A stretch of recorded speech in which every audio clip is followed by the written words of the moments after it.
She tried to discredit him on live TV. His response: it changed everything.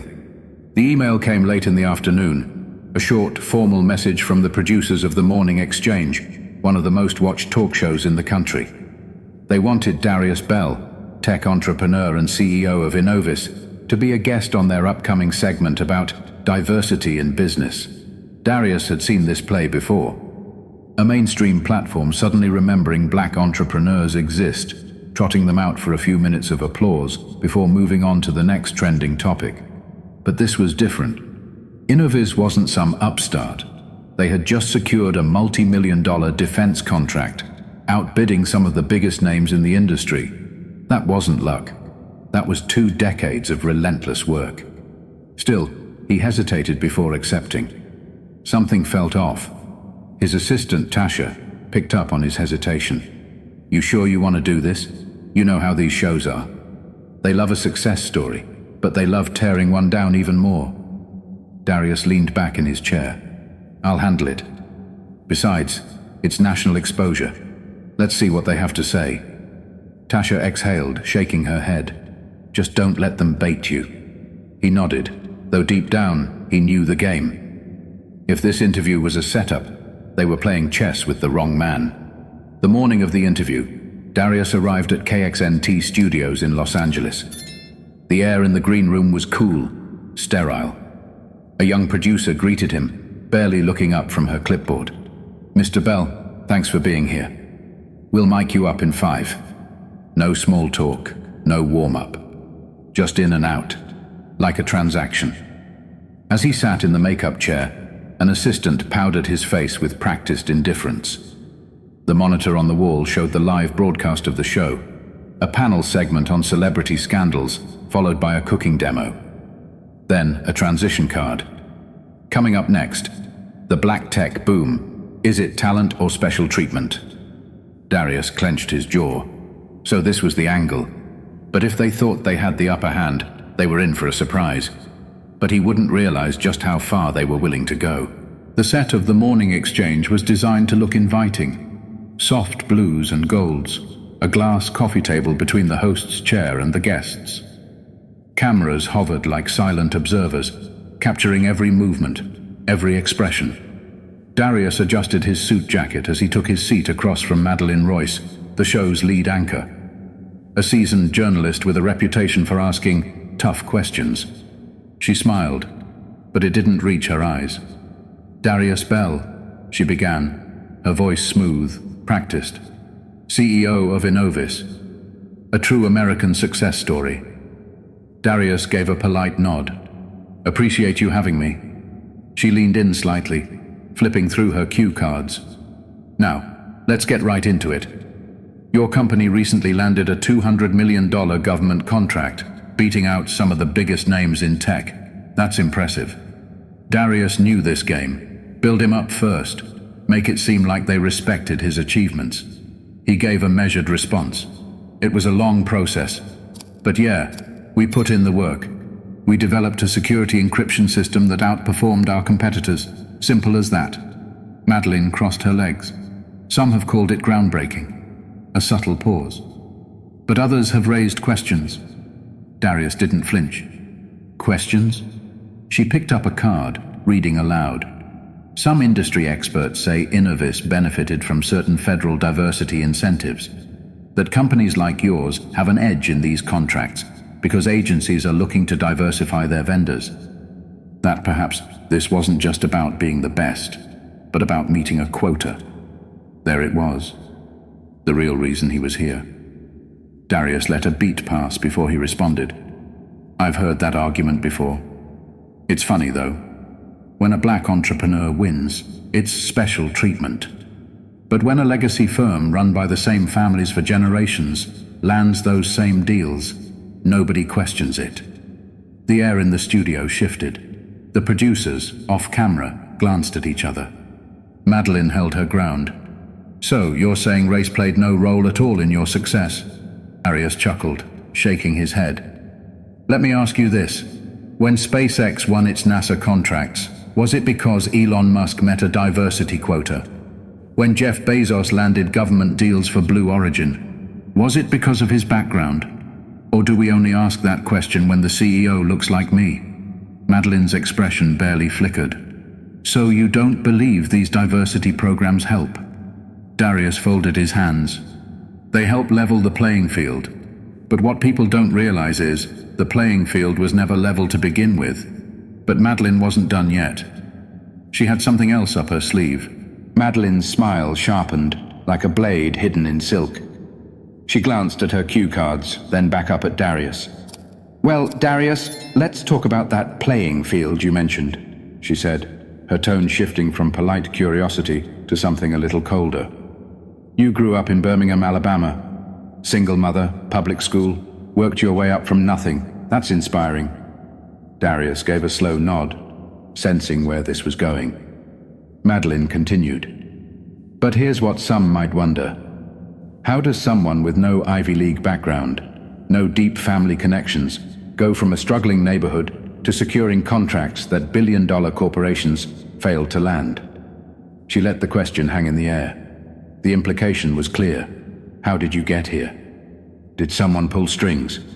Darius tilted his head slightly, as if considering his words carefully. "It's called work, Madeline. Some of us don't have generational wealth or country club networks to fall back on, so we build from the ground up." Madeline gave a small nod, like she was hearing him. But she wasn't listening. "But surely you had help along the way," she pressed. "Maybe a mentor, a program, something that gave you an extra push." Darius exhaled quietly. "Yeah, help came in the form of working 3 jobs while getting my engineering degree. Help came in the form of sleeping in my office while I built my first software prototype because I couldn't afford rent. That's the help I got." Her lips pressed together for a fraction of a second. The producers, standing behind the cameras, were locked in now.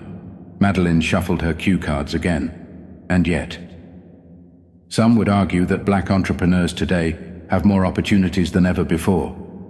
That programs like affirmative action, minority business grants, and government incentives exist specifically to open doors that weren't open decades ago. Darius leaned forward slightly, resting his elbows on his knees. "You know what's funny?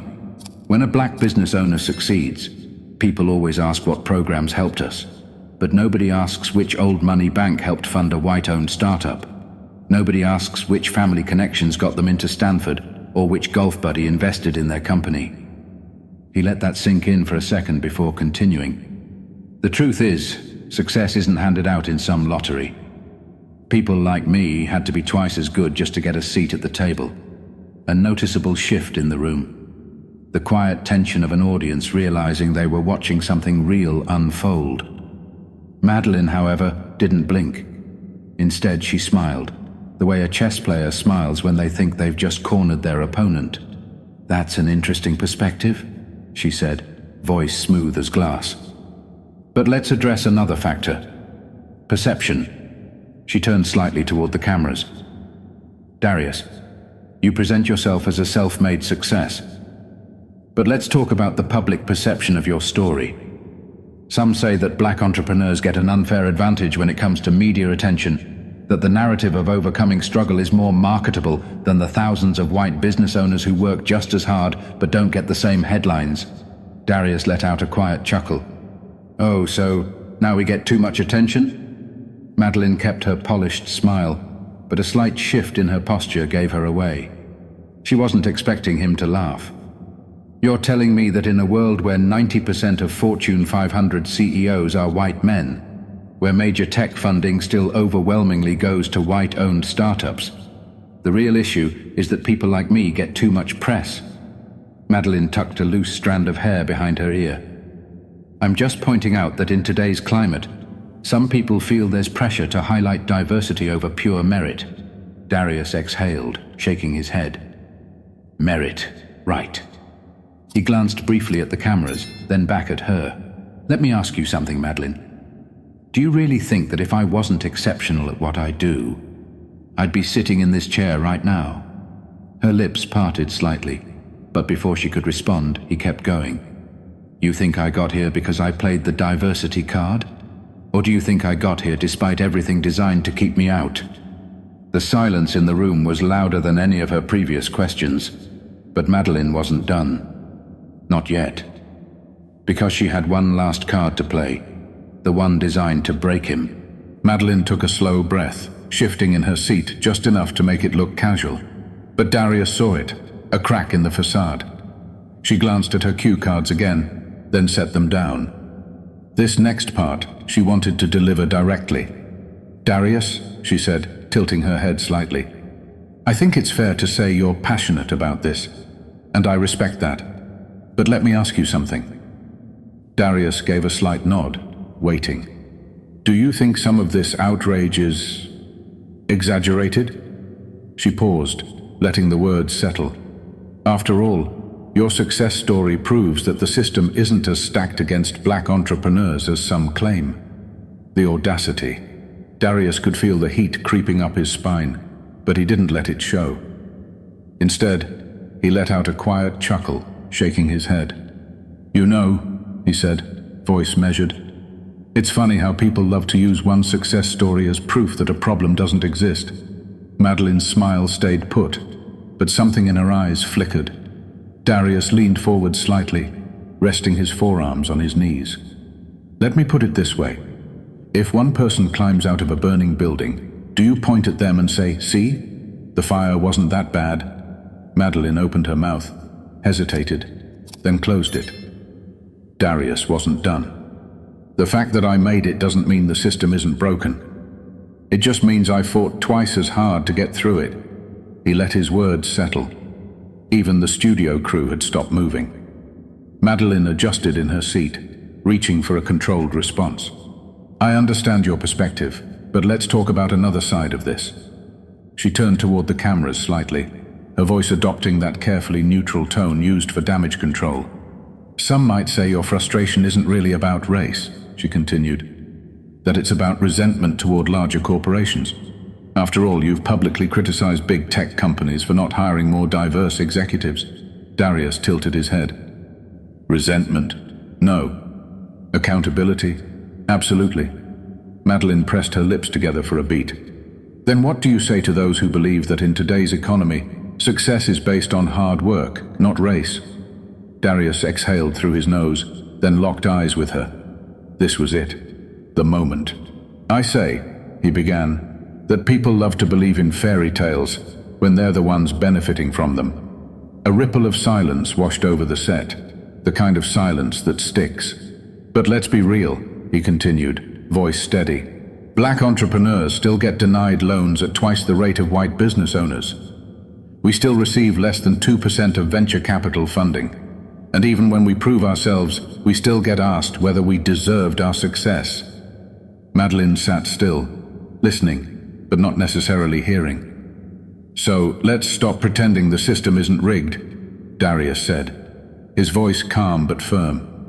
"It is, and the only people who don't see it are the ones it works for." Silence. Pure, heavy. Silence. The producers didn't cut to commercial. The control room didn't intervene. This was raw. Madeline shifted slightly, finally looking uncomfortable.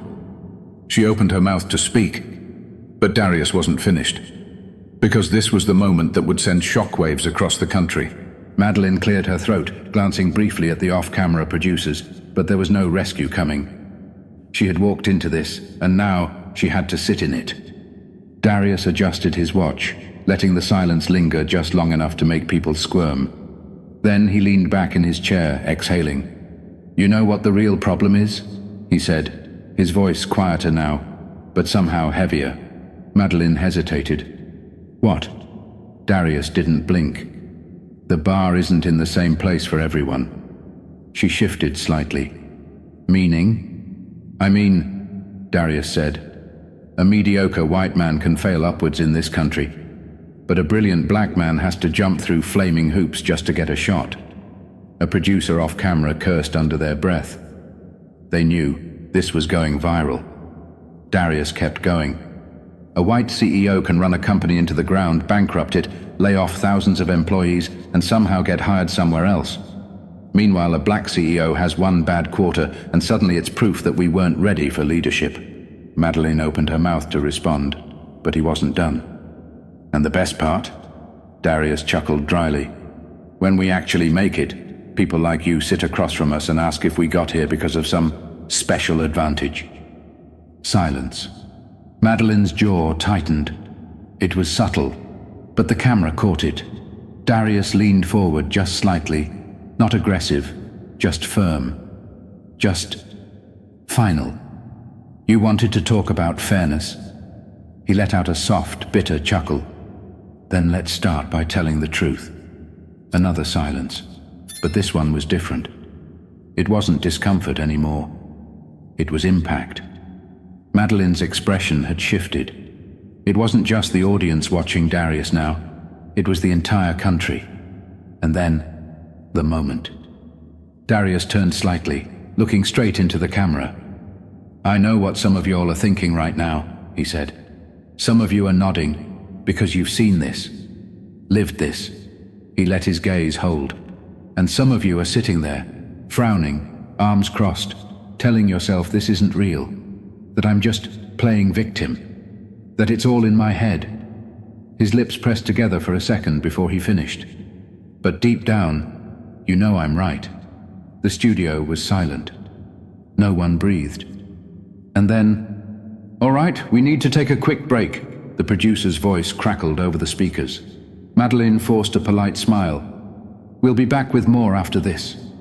The cameras cut. But the damage was done. Within an hour, clips of the exchange were everywhere. But the real storm was only beginning. The clip hit social media like a wrecking ball. By the time Darius was in his car, his phone was blowing up. Texts, missed calls, notifications flooding his screen. Twitter was on fire. Darius Bell just exposed the media's bias on live TV. This was powerful. #Truth hurts. The way he looked into the camera and called out America, chills. And Darius Bell was right. But not everyone saw it that way.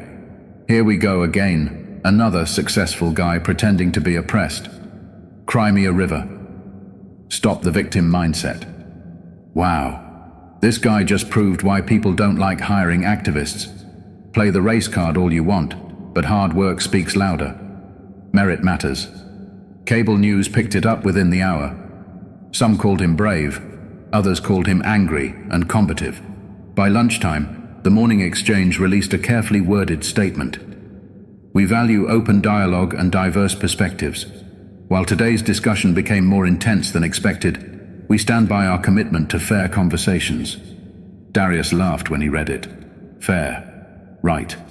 His assistant Tasha called him, her voice half laughing, half exasperated. "Do you realize you just set the internet on fire?" Darius rubbed his temple. "Wasn't exactly my plan." "Well, congrats. You just became the most talked about entrepreneur in America."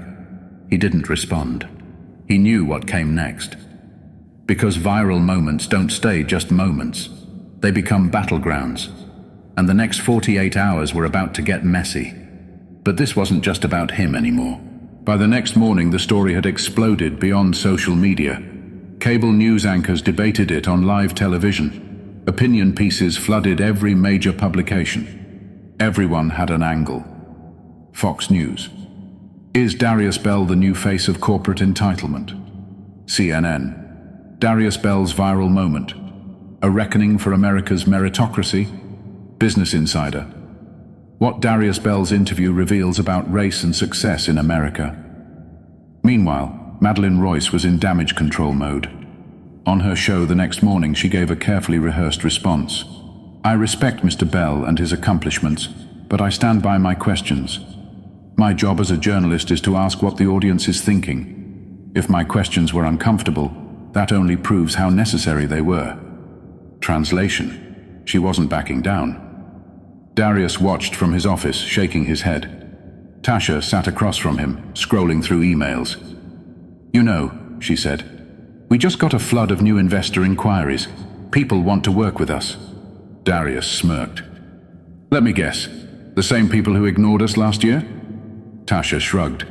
"Guess being controversial is good for business." But it wasn't all positive. Some clients pulled out. A major corporate partner suddenly decided to re-evaluate their commitments. And then came the death threats. Emails. Phone calls. even an unmarked package left outside Innovis headquarters. Nothing inside but a single sheet of paper, with one word written in bold. Enough. Tasha frowned as she read the message. You need security. Darius let out a slow breath, rubbing his temples. He knew this would come. Anytime a black man speaks too boldly, too unapologetically, this is the cost. But backing down was never an option. And now, he had a decision to make. Would he let the backlash silence him? Or was this just the beginning of something bigger? Darius sat in his office, staring at the city skyline through the floor-to-ceiling windows. The past 72 hours had been a whirlwind. Praise, backlash, threats, opportunities. He thought about his younger self, the kid from Birmingham who had to fight for every inch of success, the one who watched doors shut in his face while others walked through without knocking. And now, here he was, at the center of a national debate he never asked for, but one he couldn't ignore. Tasha entered, her expression unreadable. We just got an offer. Darius raised an eyebrow. From who? She set a folder on his desk. A network. They want you to do a televised special, a one-on-one deep dive about race, business, and the system. Darius exhaled. So now they want to listen. Tasha smirked. Seems like it. Then, after a beat, what do you want to do? He leaned back in his chair thinking. He could walk away, let the noise die down, get back to business. Or he could use this moment, not for clout, not for attention, but to say the things nobody wanted to hear. Darius picked up the folder, flipping through the proposal. Then he set it down. He looked at Tasha. Tell them I'll do it. Her eyes widened slightly. You sure? He nodded. Yeah, but on my terms. Because if the system was going to put him under a spotlight, he was damn sure going to control the narrative. Darius Bell's viral moment wasn't just another internet controversy. It was a reckoning. It forced a conversation people had been dodging for decades, about race, about success, about who gets to rise without question, and who gets questioned when they rise. Some called him an activist, some called him arrogant, some called him right. But one thing was certain, nobody could ignore him anymore. So, what do you think? Does success mean playing by the rules of a broken system? Or does it mean rewriting the rules entirely? Let us know in the comments. And if you believe more stories like this need to be told, subscribe.